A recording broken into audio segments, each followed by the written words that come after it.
Hermanas y hermanos, buenas tardes.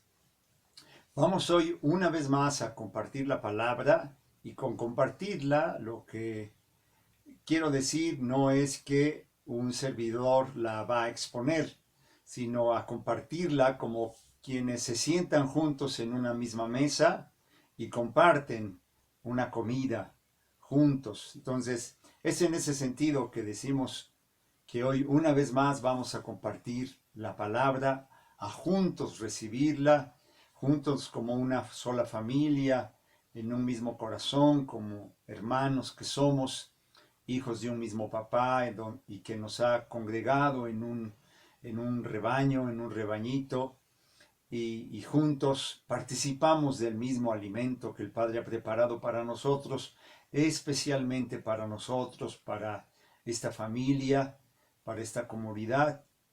Dios tiene una palabra, siempre, cada día tiene una palabra, especialmente para cada corazón, para cada familia, para cada comunidad. Tiene ciertamente una palabra universal para todos, es la misma para todos. Y esta palabra es la palabra encarnada, es Cristo Jesús. Pero cuando hablamos de una predicación, de un mensaje, de una enseñanza, Dios tiene ciertamente, cada día tiene una palabra para cada corazón.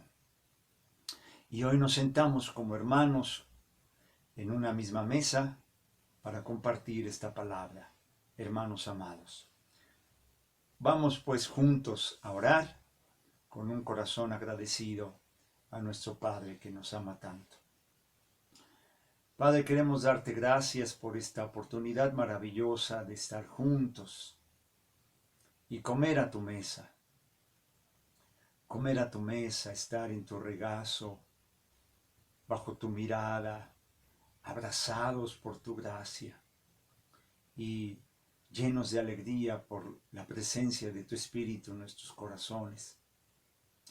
Padre Santo, a ti sea la gloria, la alabanza, la honra, todo reconocimiento. No queremos buscar más que tu gloria, Padre. Solo para ti es la gloria. Igual que Jesús, deseamos que tu amor sea reconocido, que tu nombre de papá signifique mucho para cada uno de los que escuchen la palabra. Gracias, Padre, por esta bendición. En el nombre de Cristo Jesús. Amén.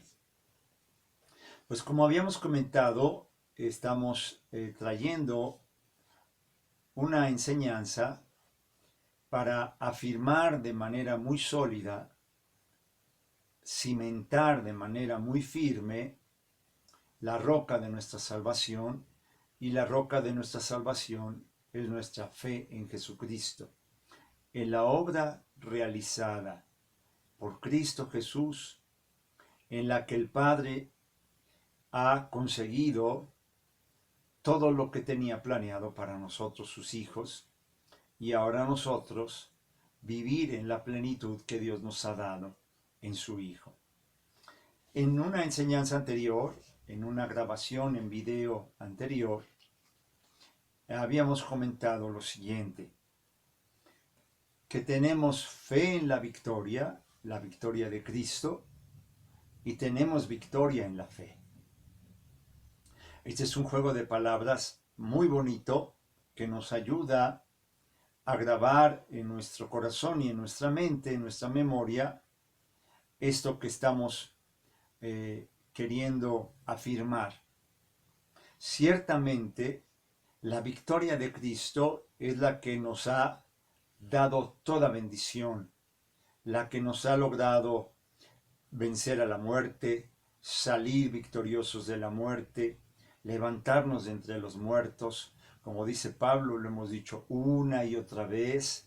Leamos el capítulo 2 de Efesios, el capítulo 3 de Colosenses, porque estamos resucitados juntamente con Cristo y juntamente con Él hemos sido ascendidos a los lugares celestiales, a la diestra del Padre. Bueno, todo esto que hemos estado recibiendo lo podemos grabar en este juego de palabras, en esta oración muy sencilla. Tenemos fe en la victoria y tenemos victoria en la fe. Recordando lo que dice Primera de Juan en su carta, la primera carta de Juan dice, y esta es la victoria que ha vencido al mundo, nuestra fe. ¿Dónde está nuestra victoria? En nuestra fe. La victoria sobre el mundo es nuestra fe. Y entonces entendemos el juego de palabras o la oración con la que queremos grabar. Tenemos fe en la victoria de Cristo y es nuestra victoria la fe.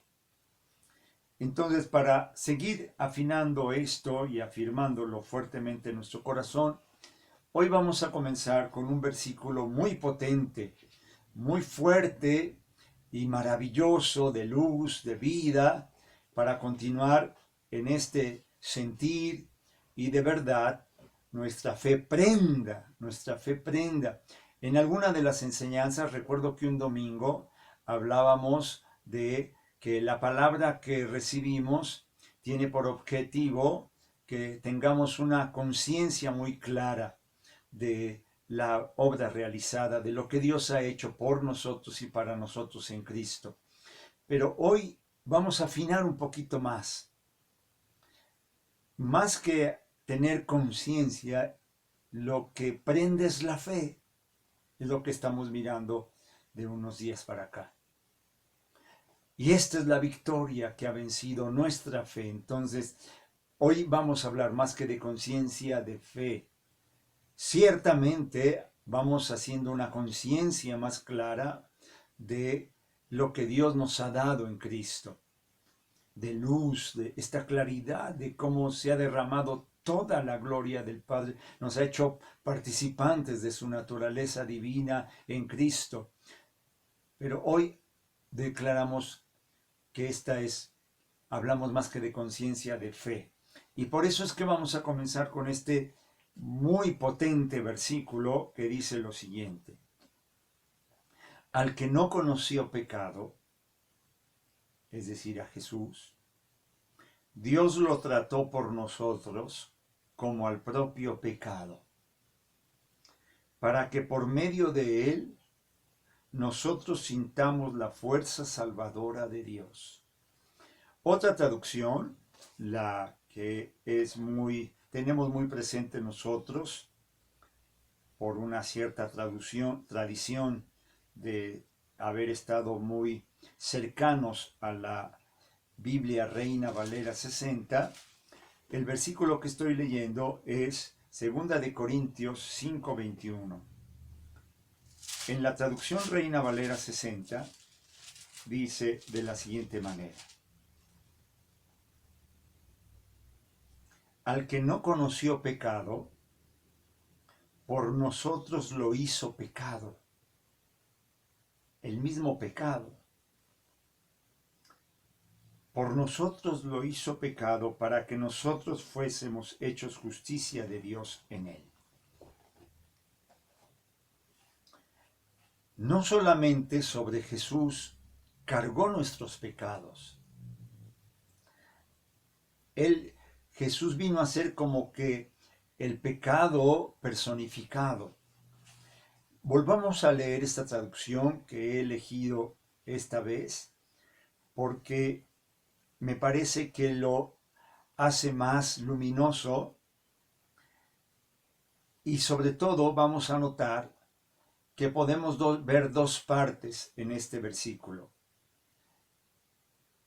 Un fundamento, un primer punto, un hecho consumado en Cristo, y luego la consecuencia. La otra parte es la consecuencia que nos beneficia de una manera total y plena a nosotros.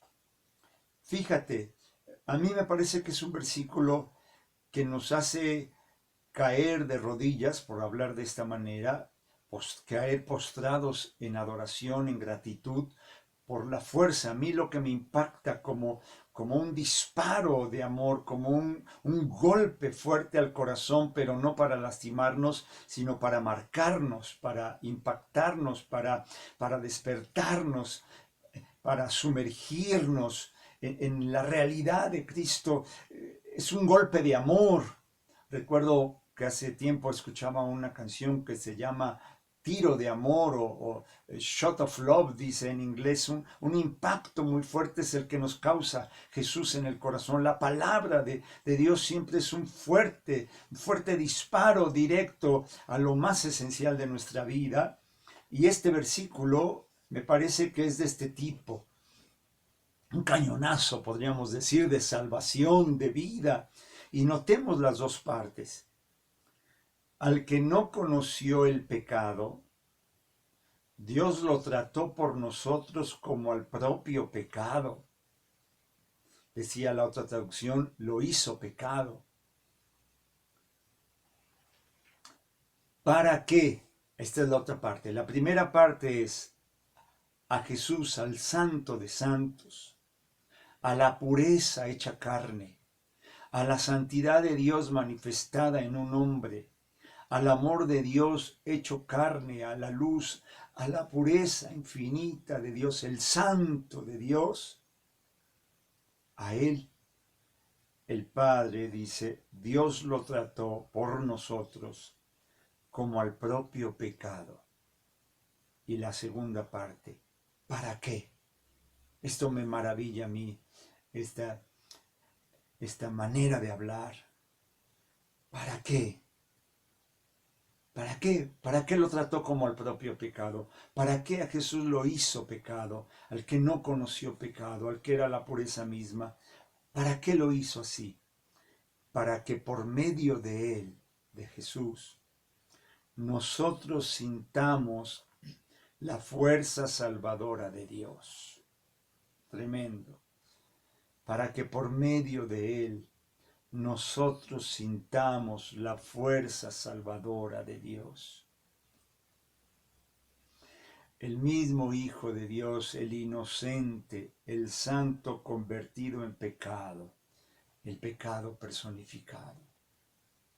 Es algo tremendo. Miren, hermanitos, va más allá de pensar que los pecados de toda la humanidad, de cada uno de nosotros, lo cual es cierto, pero no alcanza toda la extensión de lo que quiere decirnos la palabra, de lo que nos quiere decir el Padre. No solo cargó nuestros errores, nuestros pecados, nuestras fallas, nuestras rebeliones sobre Jesús. A Jesús mismo lo trató como al propio pecado. Es muy fuerte, muy fuerte esto. ¿Y esto para qué? Para que nosotros experimentemos su fuerza salvadora por medio de Él. Y miren, y es que hay una realidad que hoy vamos a mirar, que yo recuerdo que muy temprano en mi vida cristiana, cuando empecé a ir en los primeros tiempos, muy temprano, que empecé a escuchar enseñanzas, predicaciones, asistir a la iglesia, una de las cosas que oí más de una vez, y es una frase, muy buena frase, para ilustrar cómo Dios ama y siempre recibirá a sus hijos, a los hombres, a los seres humanos. Siempre Dios está dispuesto a abrazarlos, pero que al pecado es al que no puede admitir, al que rechaza, con el que no puede tener comunión. Entonces recuerdo una frase muy buena, muy acertada, que decía, Dios ama al hombre, pero aborrece al pecado. De hecho, yo la frase la que escuchaba es que decían, de manera muy tradicional, los predicadores decían, Dios ama al pecador, pero aborrece al pecado. Yo prefiero ya no poner el pecador porque luego queda como estigma, como marca, como si fuera nuestra marca de fábrica, de que el hombre siempre es pecador y somos pecadores. Entonces, para quitar esa marca, porque nuestra marca de fábrica es el nombre del Padre, tenemos grabado como si fuera nuestra marca de fábrica, nuestra patente, el nombre del Padre, el nombre de Jesús. Eso sí, en lugar de decir pecadores, nuestra marca de fábrica es decir santos, somos santos. Pero entonces, digamos la frase de esta forma: Dios ama al hombre, pero aborrece al pecado. Y entonces cuando estamos leyendo 2 de Corintios 5:21, ¿qué es lo que significa cuando dice que a Jesús lo trató como al propio pecado? Si lo aborrece, lo rechaza, no puede recibirlo, no hay comunión. Y es que vamos a mirar cómo esto está manifestando la santidad de Dios, el amor de Dios. Vamos a tratar de explicarlo esta tarde. Aborrece al pecado. Esto está asociado directamente con una palabra a veces difícil que encontramos en la Escritura cuando se habla de la ira de Dios. Ira como indignación. Y es que el pecado deforma al ser humano.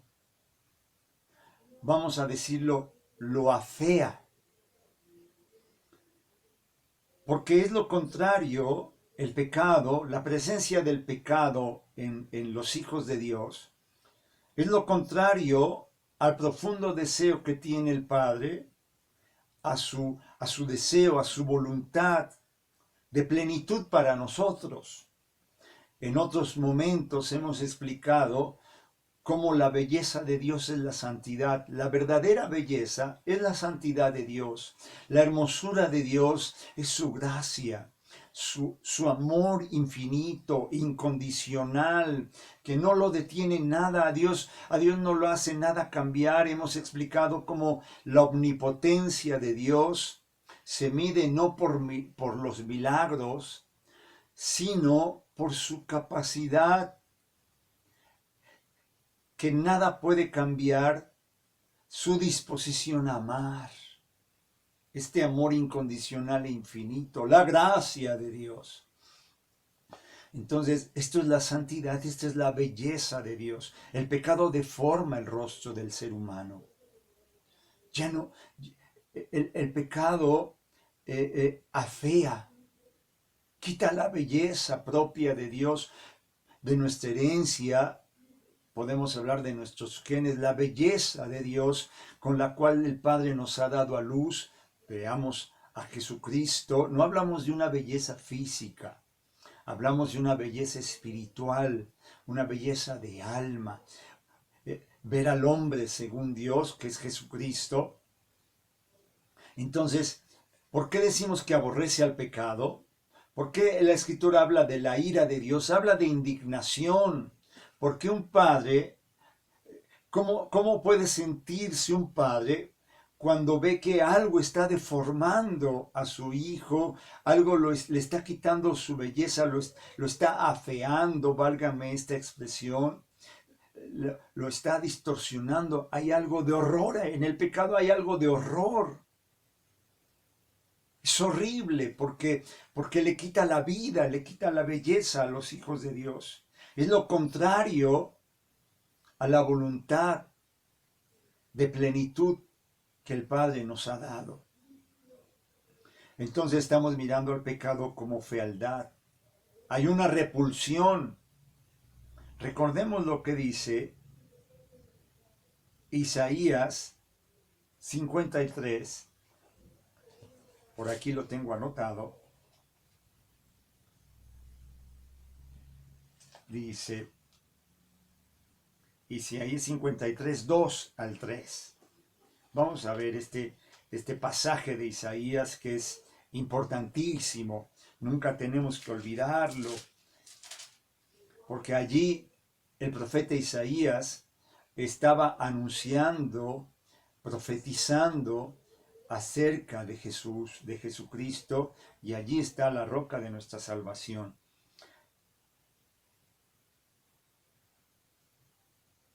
Dice, subirá cual renuevo, hablando de Jesucristo como Salvador, como el que está entregando su vida para darnos vida a nosotros.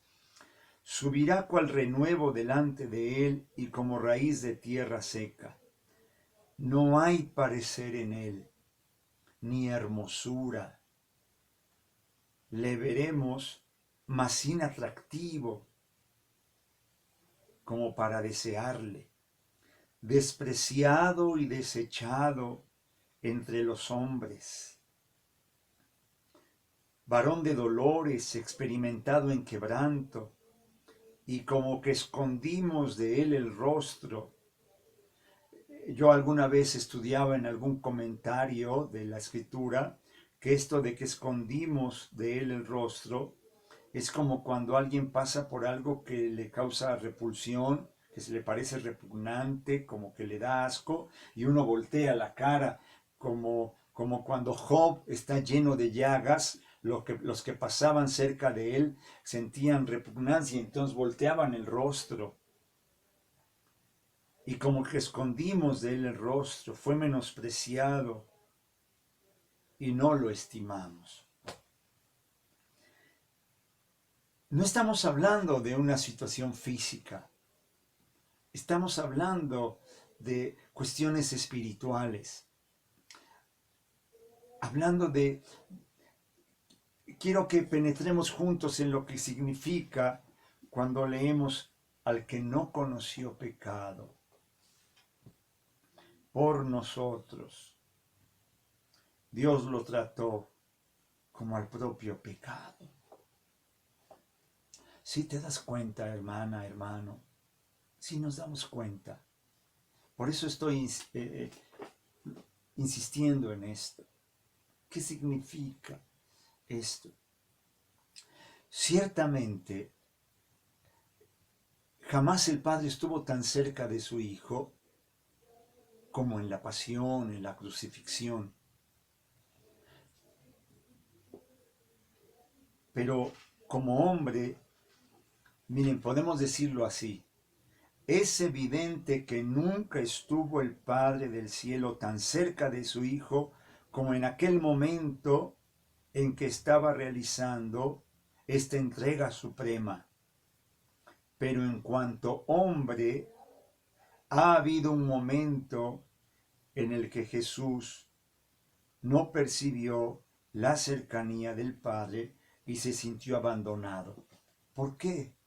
Por esta situación, porque al Padre le indigna el pecado, porque no puede aceptarlo, porque es lo que está dañando, le está quitando la vida a su hijo, lo perjudica, lo merma, como un parásito que le va quitando la vida, un parásito en una fleta. Miren, un parásito es de las peores cosas que hay, porque no tiene vida en sí mismo, sino que se pega a un fruto, a una planta, y le va arrancando la vida, le va comiendo, le va restando, lo va minando. Cuando dice que a su hijo, al santo, al inocente, al que no conoció pecado. Jesús decía, no fue hallado pecado en mí, no había pecado en Jesús. Jesús nunca cometió pecado, pero el Padre, por nosotros, lo trató como el propio pecado, lo hizo pecado.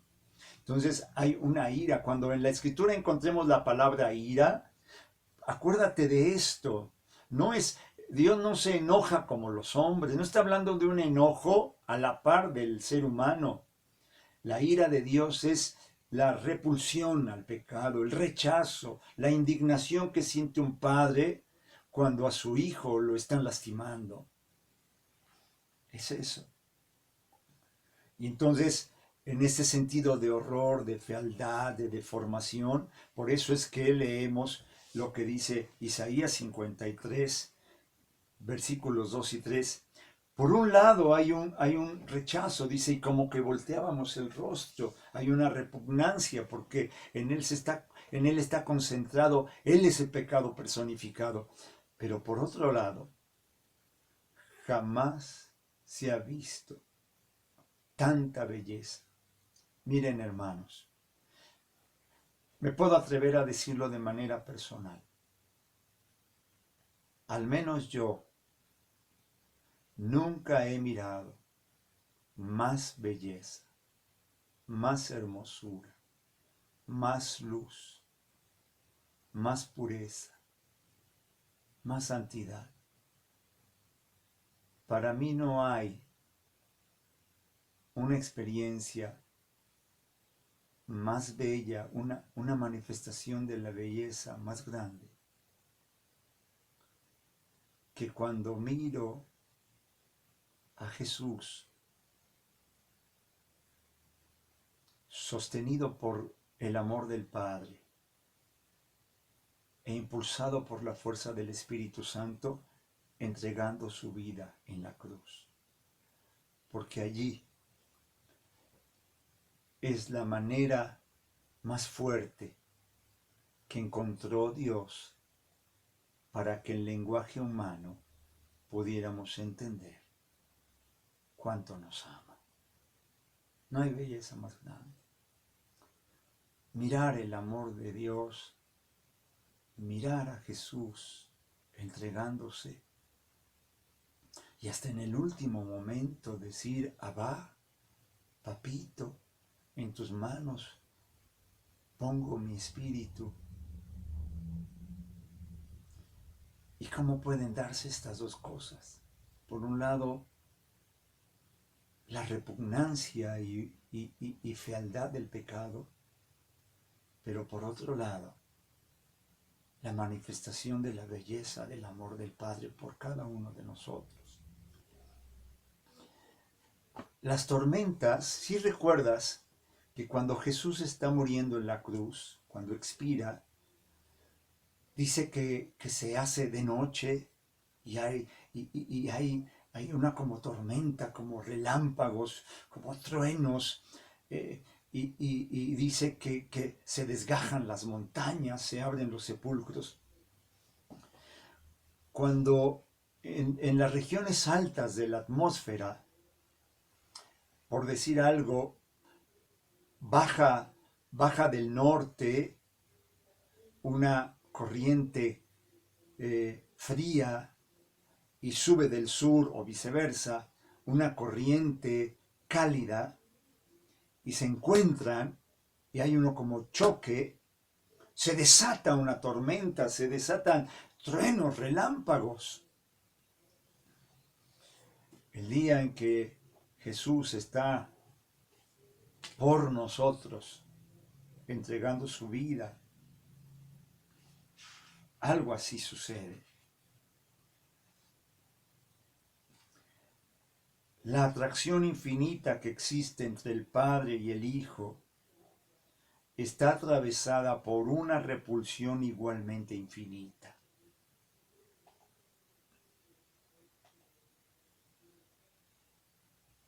Algo así está ocurriendo en Getsemaní, en el alma de Jesús, y algo así está ocurriendo en el Calvario, el día de la crucifixión. La inmensa malicia del pecado choca en el alma de Jesús con la inmensa santidad de Dios. Y por eso Jesús en Getsemaní, en esta agonía, en este choque, dice: me muero de tristeza, quedaos aquí velando conmigo. Marcos 14:34.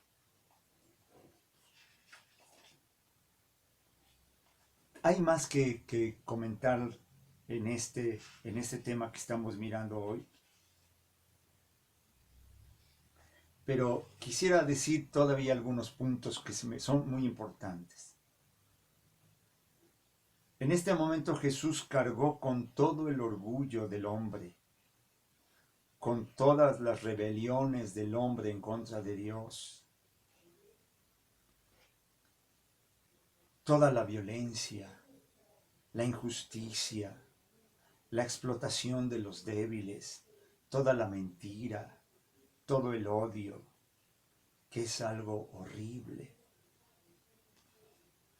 Cuando estamos llamados a amarnos unos a otros para que veamos la fealdad del pecado, de la impiedad, es en lugar del amor, de Dios, en lugar del amor unos a otros, la belleza de Dios, la belleza del amor incondicional del Padre, el odio, detestar a alguien, odiar. Bueno, todo eso se cargó en Jesús. Y por eso dice Isaías 53:5, Él fue triturado por nuestros crímenes. Él fue triturado. Alguna vez he estado en alguna cantera donde despedazan las rocas para hacer la grava y otras piedras que se necesitan, sobre todo en el ambiente de la construcción. Y las máquinas que trituran las rocas para convertirlas en pequeñas piedrecitas son unas de diamante o no sé de qué estarán hechas, pero logran triturar la roca. Él fue triturado por nuestros crímenes. Sobre él descargó el castigo que nos sana, que nos alivia, que nos da la vida.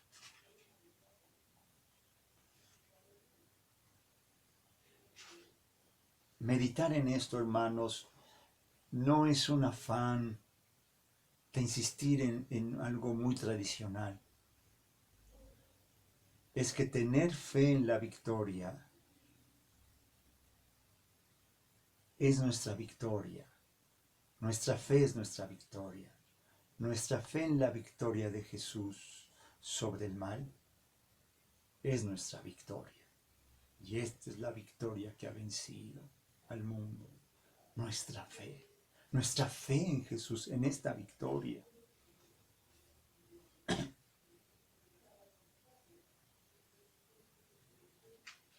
Y por eso también vamos a ver lo siguiente.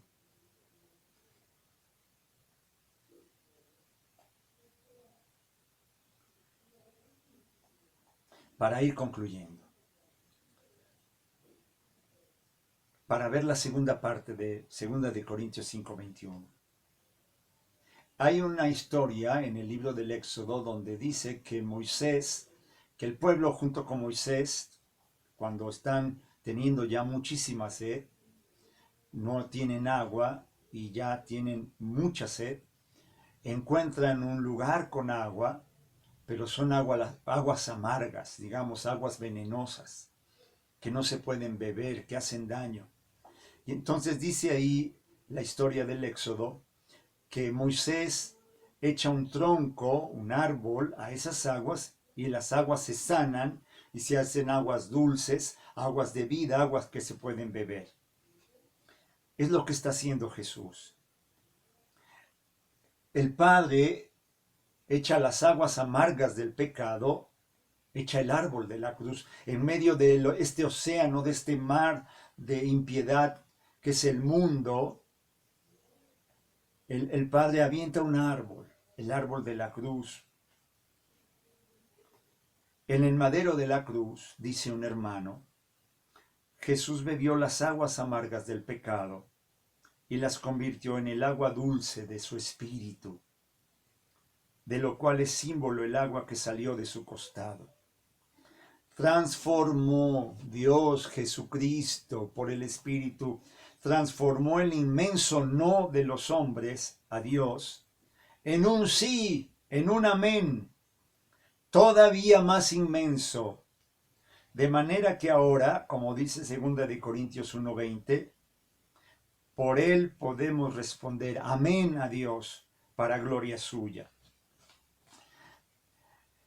El hombre le decía, de los labios del hombre salía un inmenso no a Dios.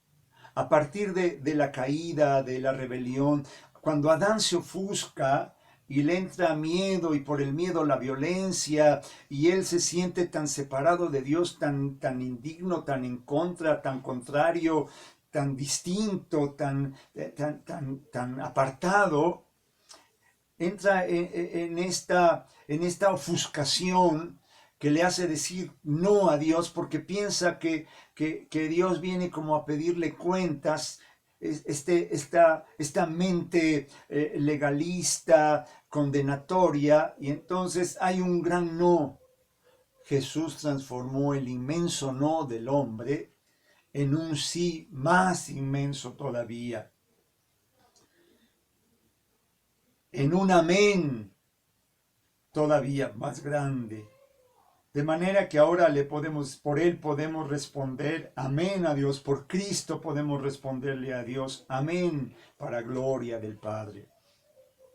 Hemos dicho en otro momento, recuerden que tenemos una enseñanza hace algunos domingos que se llama que Jesucristo es el sí de Dios al hombre. Hay un inmenso sí del Padre. El Padre en Jesús nos demuestra que Él siempre está con los brazos abiertos, que su amor no tiene barreras, que nos ama inmensamente. Y Jesucristo es el sí de Dios hacia nosotros.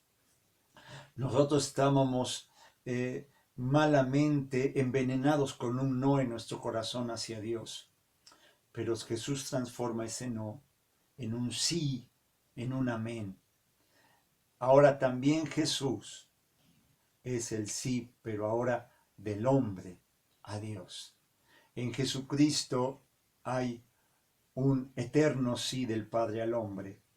Y en Jesucristo el hombre encuentra al fin su plenitud, su gloria, su dignidad, su verdadera estatura, su verdadero ser, su realidad, su verdad. Y en Jesucristo es el amén también del hombre hacia Dios. Un inmenso sí. Estamos reconciliados con el Padre. Y por eso, para concluir esta noche, luego continuaremos con esto, vamos a leer nuevamente 2 de Corintios 5:21. Al que no conoció el pecado, Dios lo trató por nosotros como al propio pecado, para que, por medio de él, nosotros sintamos la fuerza salvadora de Dios. Padre, queremos darte gracias esta tarde por tu amor, por tu inmenso amor. Muchas gracias. Bendice a mis hermanos y que esta fe sea victoria en la vida de cada uno de mis hermanos. En el nombre de Cristo Jesús. Amén. Papá te siga bendiciendo.